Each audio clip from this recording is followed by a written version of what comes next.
नमस्कार, crypto counter पर आपका स्वागत है। फेडरल रिजर्व की बैठक और ब्याज दरें स्थिर रखने के फैसले के बाद क्रिप्टो में गिरावट नजर आई है। हालांकि सीएफटीसी और एसईसी जो दोनों बड़े रेगुलेटर हैं उन्होंने कानून में स्पष्टता दी है, जिससे कि बाजार को सहारा मिल रहा है। लेकिन बाजार को सबसे ज्यादा प्रभावित किया फेडरल रिजर्व के फैसले ने। चलते हैं बाजार में। बिटकॉइन करीब $70,900 तक गिर गया। पिछले 24 घंटों में 4% की गिरावट है।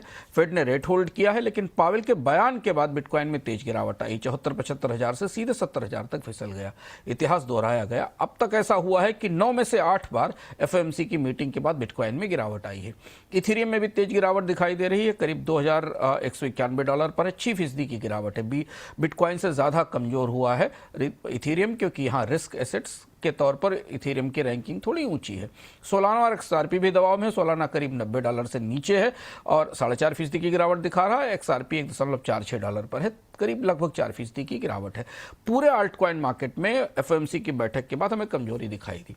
संस्थाओं के काउंटर से सबसे महत्वपूर्ण खबर माइक्रो स्ट्रेटेजी से आई। माइक्रो स्ट्रेटेजी ने करीब $1.57 बिलियन में 22,000 बिटकॉइन खरीदे हैं। कुल होल्डिंग अब 7.6 लाख बिटकॉइन के आसपास पहुंच रही है।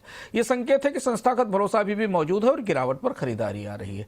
ईटीएफ इनफ्लो पॉजिटिव है, लेकिन अनिश्चितता बढ़ गई है। एफओएमसी की बैठक से पहले तक बिटकॉइन ईटीएफ में करीब $177 मिलियन का इनफ्लो आया था। 4 हफ्तों में कुल $2.5 बिलियन का निवेश आया है।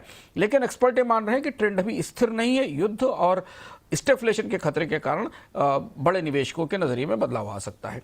एसईसी का एक बड़ा कदम आया। एसईसी ने कहा कि टोकनाइज्ड स्टॉक्स को अब नैस्डैक पर ट्रेड किया जा सकेगा, यानी जो प्रमुख स्टॉक लिस्टेड हैं उनके टोकन फॉर्म को ब्लॉकचेन पर ट्रेड और सेटल किया जा सकेगा। इससे शेयर और ब्लॉकचेन का एक नया फाइनेंशियल सिस्टम तैयार हो रहा है।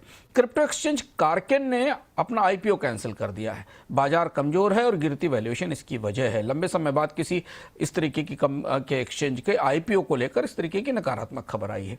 क्रिप्टो क्राइम की दुनिया से खबर यह है कि अमेरिका के डिपार्टमेंट ऑफ जस्टिस ने एक बड़ी कार्रवाई की है। अमेरिका की एजेंसियों ने $61 मिलियन के यूएसडीटी जब्त किए हैं, जो कि स्कैम से जुड़े थे। अगले 48 घंटे क्रिप्टो बाजार के लिए सबसे अहम है। इतिहास कहता है कि एफओएमसी की बैठक के 48 घंटे बाद बाजार में बॉटम बनता है। अगर 68 का लेवल बचा, 68,000 का लेवल बिटकॉइन का बचा तो रिकवरी होगी, और 65,000 टूटा तो फिर नीचे जाएगा। आज की क्रिप्टो समझ पर आ गए हम, जो कि आखिरी हिस्सा है इसका। टोकेनाइज्ड स्टॉक्स क्या हैं, इस पर बाजार में अब चर्चा चल रही है। शेयर भी अब ब्लॉकचेन पर आ रहे हैं, मतलब एप्पल या ईटीएफ का डिजिटल वर्जन आपके सामने होगा। वही अधिकार, वही डिविडेंड, वही वोटिंग, लेकिन सारा सेटलमेंट ब्लॉकचेन पर होगा।